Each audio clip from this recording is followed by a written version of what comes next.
Hello students, आज हम शुरू करने जा रहे हैं revaluation of assets and liabilities admission of a new partner chapter में से।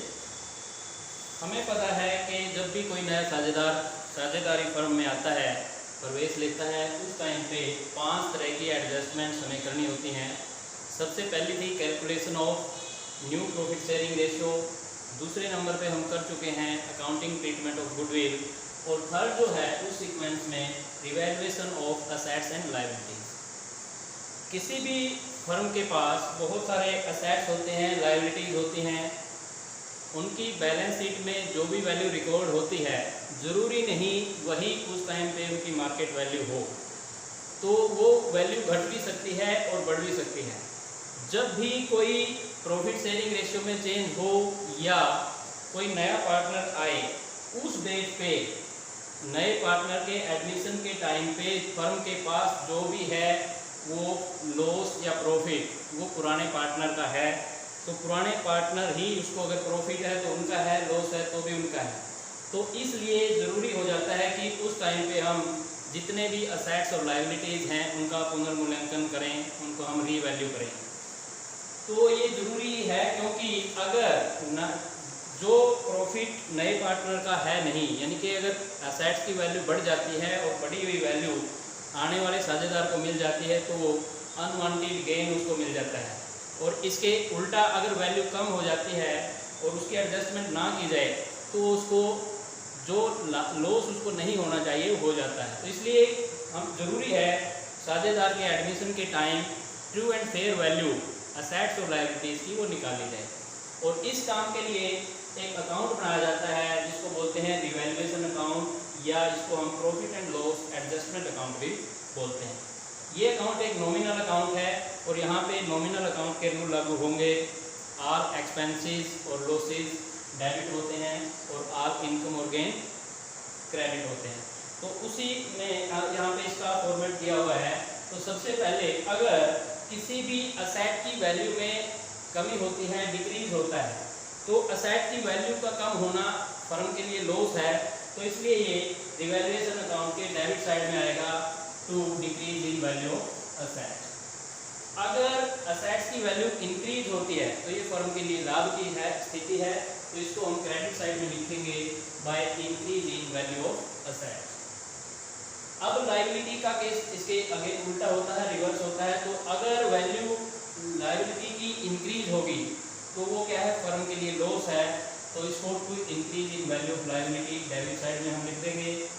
और अगर वैल्यू जो है लायबिलिटी की कम होती है तो उसको लिखेंगे by decrease in value of liability credit side में। ऐसा भी हो सकता है एडमिशन के टाइम कुछ लायबिलिटी ऐसी हो जिनको बैलेंस शीट में रिकॉर्ड ही ना किया हो, तो उनको बोलते हैं हम अनरिकॉर्डेड लायबिलिटीज।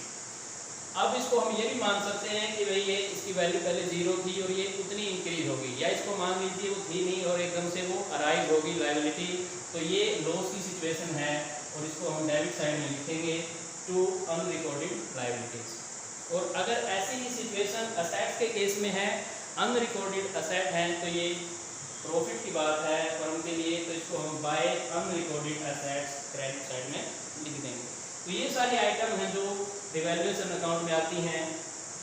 इसके बाद हम इसको बैलेंस करेंगे अकाउंट को, और अगर डेबिट साइड ज़्यादा है तो यहाँ लिखेंगे इसका जोड़, और यहाँ पे लिख देंगे डेबिट साइड ज़्यादा होने का मतलब लॉस ज़्यादा है, तो फिर इसको क्रेडिट साइड में लिखते हैं by loss on revaluation transfer to old partners capital account in old ratio. और अगर क्रेडिट साइड ज़्यादा है, इसका मतलब लाभ ज़्यादा है फर्म के पास, लॉस कम है, तो यहाँ जोड़ लिख के इस जोड़ को इधर लिखते हैं और बैलेंस करेंगे to profit on revaluation transfer to old partners capital account in old ratio. यहाँ ध्यान देने की बात है कि जब हम रिवैल्यूएशन अकाउंट बनाएंगे, या तो आपके पास प्रॉफिट होगा या लॉस होगा, दोनों चीज़ एक साथ एक सवाल में नहीं होंगी। तो अब हम इनकी करते हैं कि जर्नल एंट्री कैसे करेंगे। जर्नल एंट्री करने के लिए यहाँ से देखते हुए बहुत ही इजी है। अगर हमारे पास पहली आइटम है decrease in value of asset, decrease के लिए हम एंट्री क्या करेंगे, डिक्रीज इन असेट्स। देखिए यहाँ पे अगर इसको हम पोस्टिंग के हिसाब से देखेंगे तो ये होगा रिवैल्यूएशन अकाउंट डेबिट में लिखा, तो revaluation account debit to assets, जो भी असेट है तो एंट्री बनेगी revaluation account debit to assets account. अब यहाँ पे जितनी अमाउंट यहाँ आई है उतने से इस असेट की वैल्यू कम हो गई, और दूसरा ये फर्म के लिए लॉस है, तो दो अकाउंट इससे प्रभावित होंगे, रिवैल्यूएशन अकाउंट और असेट्स अकाउंट। हमें पता है जब हमें किसी भी अकाउंट को कम या ज़्यादा करना होता है, अगर ज़्यादा करना होता है तो जो नॉर्मल बैलेंस होता है वही करते हैं, और अगर वो घटाना होता है तो उसका अपोजिट करते हैं। तो असेट्स का जो नॉर्मली जो बैलेंस होता है वो डेबिट होता है, तो इसको कम करने के लिए हमने ये क्रेडिट किया है। दूसरी सिचुएशन में अगर इंक्रीज है असेट का तो एंट्री होगी increase in value of assets के लिए। यहाँ पे देखिए हमें क्रेडिट साइड में लिखा है, इसका मतलब रिवैल्यूएशन अकाउंट क्रेडिट हुआ है टू रिवैल्यूएशन, और डेबिट करेंगे असेट्स की वैल्यू क्योंकि इंक्रीज हुई है, तो यहाँ पे कर देंगे हम assets account debit to revaluation account increase in assets, ये इसकी एंट्री हो जाएगी। इसके बाद लायबिलिटीज के लिए क्या करते हैं, अगर है इंक्रीज इन लायबिलिटी में इंक्रीज जो है फर्म के लिए लॉस है, तो ये होगा रिवैल्यूएशन अकाउंट डेबिट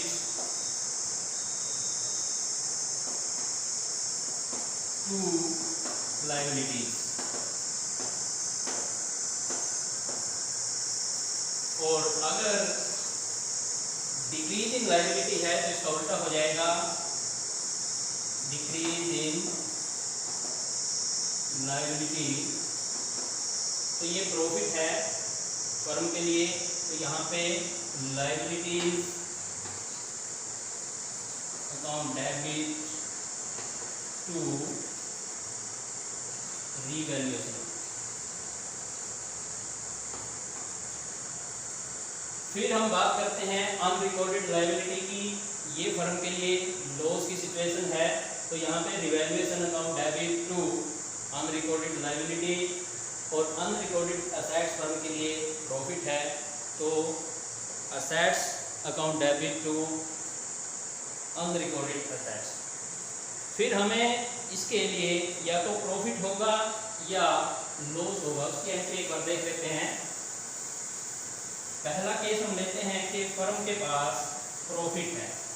जब प्रॉफिट होगा तो हम क्या करेंगे, एंट्री ये देखना इधर प्रॉफिट ऑन रिवैल्यूएशन यहाँ पे लिखा है, तो यहाँ ये एंट्री क्या होगी, revaluation account debit to partners capital.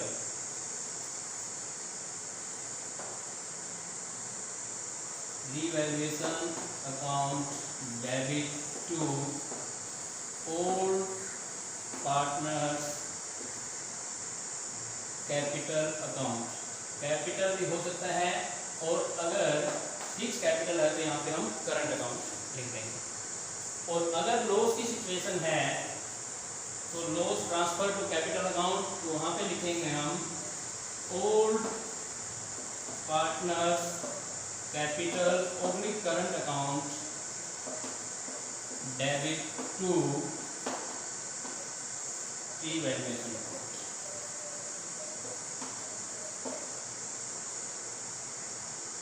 इसको ओल्ड पार्टनर्स में हम ट्रांसफर कर देंगे ओल्ड रेशियो में। इसको अब हम एक एग्जाम्पल की सहायता से इसको समझते हैं, एक सवाल करते हैं हम।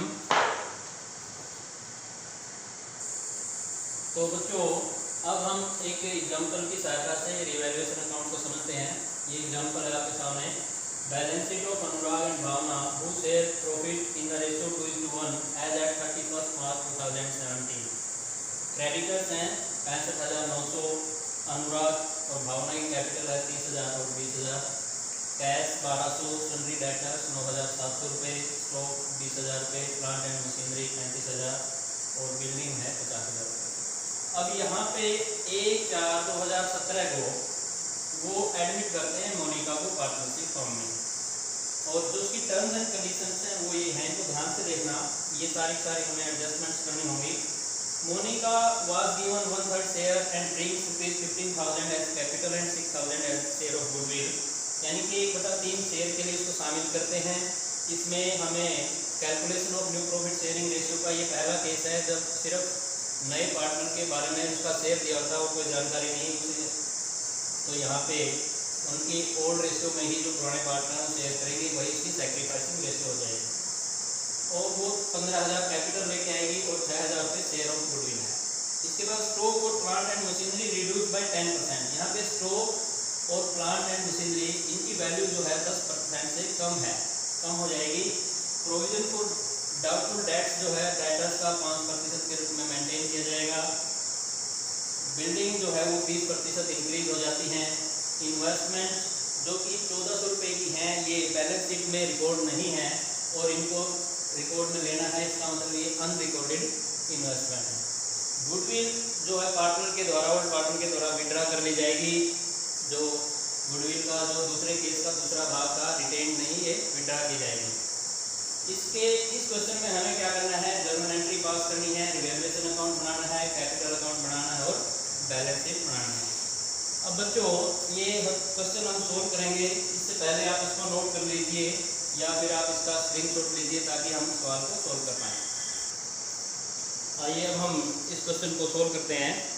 तो यहाँ पे सबसे पहले हम एंट्री करेंगे मोनिका के द्वारा लाई गई जो कैपिटल है और शेयर ऑफ गुडविल है उसकी, तो एंट्री करते हैं बैंक अकाउंट डेबिट टू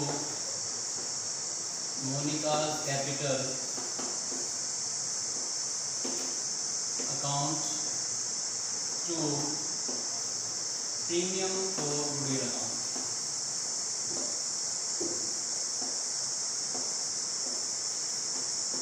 ये 15,000, 6,000 और यहाँ पे हम लिख देते हैं 21,000।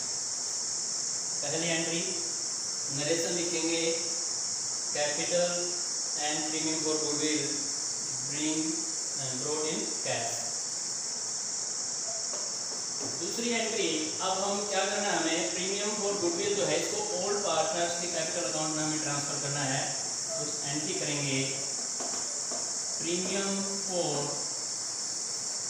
Goodwill account debit to Anurag capital account to Bhavana capital account,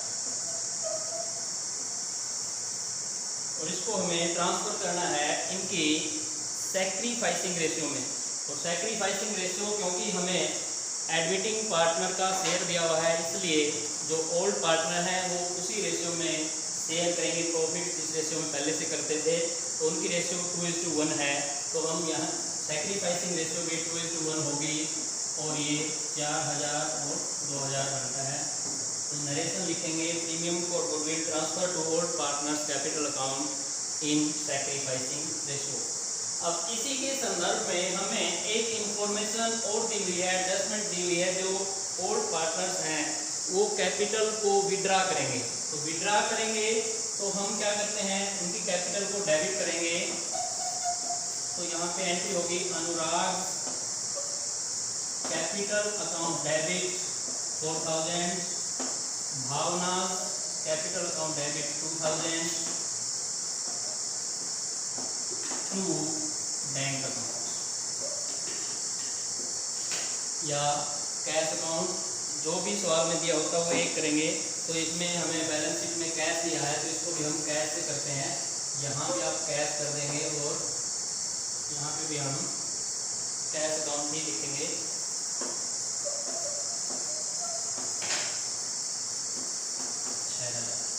अब ये एंट्री थी हमारी कैपिटल और प्रीमियम फॉर गुडविल के लिए। अब हम करते हैं रिवैल्यूएशन की एंट्री। तो हमें क्वेश्चन में जो दिया हुआ है स्टॉक और plant and machinery reduce by 10%, तो यहाँ पे इनकी एंट्री होगी रिड्यूस हुई है क्योंकि ये लॉस है।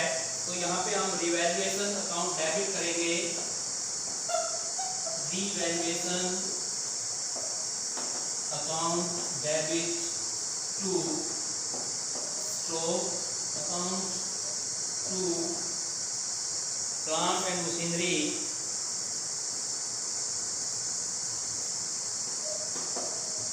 अकाउंट।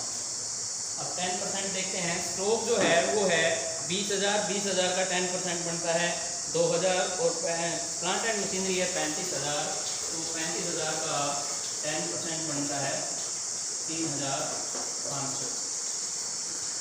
इसके साथ साथ हमें जो दिया है प्रोविजन फॉर डाउटफुल डेट्स दिया है 5% ऑफ सन्ड्री डेटर्स 9700 है ये, इसका 5% जो बनेगा 9,700 का 5/100, 5 7 35 3 5 ये बनेगा 485 रुपये। तो यहाँ पे हम लिखेंगे टू प्रोविजन फॉर डेटर्स 485, और इन तीनों को जोड़ के हम इसको डेबिट करते हैं 5,950। इसकी नरेशन लिखेंगे stock and plant and machinery reduce by 10% and provision for doubtful debts maintain 5% of sundry debtors.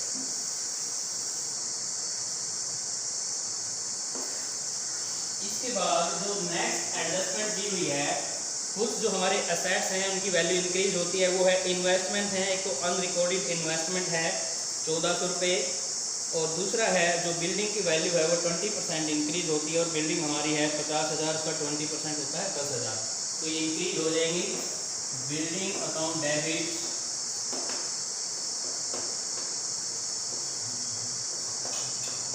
10,000,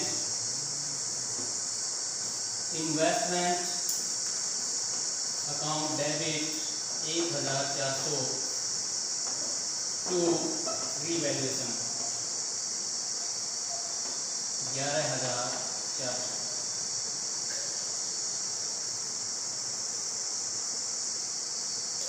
इसके बाद एक एंट्री और बचेगी जो कि प्रॉफिट ऑन रिवैल्यूएशन को शो करेगी। अब ये एंट्री हम रिवैल्यूएशन अकाउंट बनाने के बाद भी कर सकते हैं, और पहले अगर चाहें तो इसका वर्किंग नोट देखते हैं। यहाँ पे इस तरह भी आप कर सकते हैं। ये रिवैल्यूएशन अकाउंट 5,985 से डेबिट है और 11,400 से क्रेडिट है, तो इसको ऐसे भी कर सकते हैं हम। 11,400 में से 5,985 अगर आप निकालेंगे तो ये होगा 4 और 5,415 रुपये जो है यहाँ पे प्रॉफिट ऑन रिवैल्यूएशन आएगा, तो इसकी एंट्री हम कर सकते हैं। यहाँ पे profit on revaluation transfer to all partners capital account in sacrificing ratio, तो एंट्री होगी revaluation account debit 5,415 to Anurag capital account to Bhavana capital account. तो इसको जब हम 2:1 के अनुपात में सैक्रिफाइसिंग रेशियो में बांटते हैं तो इसको करेंगे 2/3, तो ये होगा 3 × 24 18 3610 रुपये और 1,805 रुपये, 3,610 1,805। ये हमारी हो जाती हैं सारी की सारी जर्नल एंट्रीज जो कि हमें करनी थी। अब हमें सारे अकाउंट बनाने हैं। रिवैल्यूएशन अकाउंट बनाएंगे, कैपिटल अकाउंट बनाएंगे और नई फर्म की जो है बैलेंस शीट बनाएंगे। उसके लिए बनाने के लिए हमें फिर से बोर्ड को रब करना होगा, तो आप इसको उतार लीजिए या फिर स्क्रीनशॉट ले लीजिए। तो बच्चों अब हम अकाउंट प्रिपेयर करते हैं। सबसे पहले रिवैल्यूएशन अकाउंट हम बनाते हैं। जो चीज़ें हमें वैल्यू घटी थी, स्टॉक, प्लांट एंड मशीनरी और प्रोविज़न, को डेबिट साइड में लिखेंगे, और जिनकी वैल्यू बढ़ती है यानी कि प्रॉफिट है उनको हम क्रेडिट साइड में लिखेंगे। तो सबसे पहले हमें दिया हुआ था stock and plant and machinery की वैल्यू जो है 10% रिड्यूस होती है। तो हमारा स्टॉक था 20,000 और प्लांट एंड मशीनरी 35,000, तो उनका 10% बनता है 20,000 का 10% बनेगा 2,000 और 35,000 का 10% बनता है 3,500। फिर हमने प्रोविज़न मेंटेन किया था डेटर्स के ऊपर जो 97 है उनके ऊपर 5% जो कि बनता है 485 रुपये। To provision for doubtful debt 485 रुपये। इसके बाद हमें दिया हुआ था कि जो हमारी बिल्डिंग है वो 20% एप्रिसिएट होगी उसकी वैल्यू, और बिल्डिंग है 50,000 की, उसका 20% बनता है 10,000 रुपये।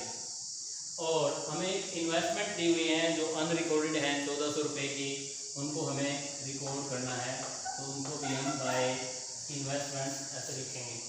तो अब हम इसका बैलेंस करते हैं। हमें साफ दिखाई दे रहा है कि क्रेडिट साइड ज़्यादा है, तो यहाँ इसका टोटल करेंगे 11,400, और इसको डेबिट साइड में टोटल को यहाँ लिख देते हैं, और इसको हम बैलेंस करेंगे। यहाँ पे 5 और 5 10, 1 8 9 9 और 1 10, 1 6 6 और 4 10, 10 और 4 14, 1 3 3 6 6 और 5 11, 5,415। इसको हम पहले भी कर चुके हैं, जब हमें एंट्री की थी उसके आपको तरीके बताए थे, वहाँ हम कैलकुलेट कर सकते हैं नोट के द्वारा, वर्किंग नोट से भी, क्रेडिट जो था रिवैल्यूएशन उसमें से डेबिट घटा के भी, और यहाँ पे अकाउंट में बात वही है, यहाँ अकाउंट की फॉर्म में है, वहाँ पे हम वर्किंग नोट की फॉर्म में हमने किया था। और जब हम इसको ओल्ड रेशियो में, ओल्ड पार्टनर की कैपिटल में ट्रांसफ़र करते हैं 2:1 में, तो ये आया था हमारा 3,610 अनुराग, और भावना के अकाउंट में जाएगा 1,805। ये बन गया हमारा रिवैल्यूएशन अकाउंट। अब हम बनाते हैं पार्टनर्स कैपिटल अकाउंट्स। अब कैपिटल अकाउंट में हम सबसे पहले इसमें एंट्री करेंगे बाय बैलेंस BD, जो हमें बैलेंस शीट में ओल्ड पार्टनर्स की कैपिटल दी हुई है 30,000 और 20,000। यहाँ पे क्योंकि जो न्यू पार्टनर है वो उसकी ओपनिंग बैलेंस नहीं हो सकता। उसके बाद हम बाय रिवैल्यूएशन अकाउंट, अब यहाँ रिवैल्यूएशन अकाउंट से जो प्रॉफिट आया है यहाँ पे इसको लिखेंगे 3,610 और 1,805, न्यू पार्टनर का कुछ नहीं है। फिर हम लिखेंगे इसमें जो मोनिका की कैपिटल, मोनिका कैपिटल के रूप में 15,000 रुपये लेके आती है बाय कैश अकाउंट, यहाँ पे हम 15,000 इसको लिख देते हैं। उसके बाद बाय प्रीमियम फॉर गुडविल, जो 6,000 रुपये मोनिका के द्वारा गुडविल के लेके आया जाता है उसका अपना शेयर, उसको हम सेक्रीफाइसिंग रेशियो में जब ओल्ड पार्टनर्स के रूप में हमने ट्रांसफ़र किए थे ओल्ड पार्टनर्स को, तो 4,000 और 2,000 रुपये हम इनके अकाउंट में लिख देते हैं। इसके बाद जो है मोनिका और के द्वारा जो शेयर ऑफ गुडविल लाया गया था उसके लिए हमें एडजस्टमेंट दी हुई थी कि जो ओल्ड पार्टनर्स हैं वो शेयर ऑफ जो प्रीमियम फॉर गुडविल है उसको विड्रा करेंगे, तो ये 4,000 रुपये और 2,000 रुपये इनके द्वारा विड्रा कर लिए जाते हैं। इस तरह से जो भी हमने एंट्री करनी थी सारी पोस्टिंग हो चुकी हैं। अब हम इसको बैलेंस करते हैं, इसका टोटल करेंगे। मोनिका का जो है वो 15,000 ही होगा और कुछ इसका है नहीं, और यहाँ पे इसको करेंगे 5 0 ये 805 या एज इट इज आएगा, 20 21 और 2 23,805। यहाँ से हम करते हैं ये 610 और इसके बाद 33 और 4 37,610, 23,805 और 15,000 ये हमारा बनता है टोटल इनका।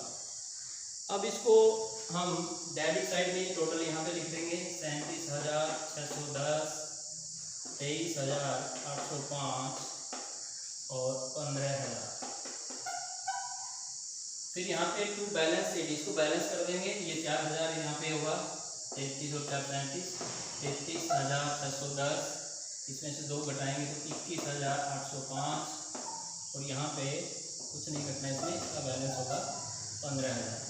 ये हमारे पार्टनर्स का कैपिटल अकाउंट बन गया। इसके बाद हमें ओपनिंग बैलेंस शीट बनानी है नई फर्म की, अनुराग, भावना और मोनिका की जो फर्म है उसकी 1 अप्रैल 2017 को। उसको हम बनाते हैं लायबिलिटीज असेट्स। तो लायबिलिटी में हमें सबसे पहले जो बैलेंस शीट है पहले पुरानी फर्म की, उसमें क्रेडिटर्स दिए थे 65,900 और क्रेडिटर्स के संबंध में कोई एडजस्टमेंट हमें नहीं दी हुई, तो इसलिए 65,900 को हम एज इट इज लिख देंगे। फिर लायबिलिटी साइड में कैपिटल, जो कैपिटल अकाउंट से हमें बैलेंस मिले ये एज इट इज हैं, यहाँ पे लिखने हैं। अनुराग 33,610, भावना 21,805, मोनिका 15,000 और इनका टोटल बनता है 70,415। ये लायबिलिटी साइड हमारी कंप्लीट हो जाती है। असेट साइड पे लिखने के लिए हमें सबसे पहले कैश इन हैंड की जरूरत है। अब कैश इन हैंड हमें निकालना पड़ेगा, इसके भी 2 तरीके हैं, या तो आप कैश अकाउंट बना लीजिए या फिर इसको वर्किंग नोट में भी हम बना सकते हैं।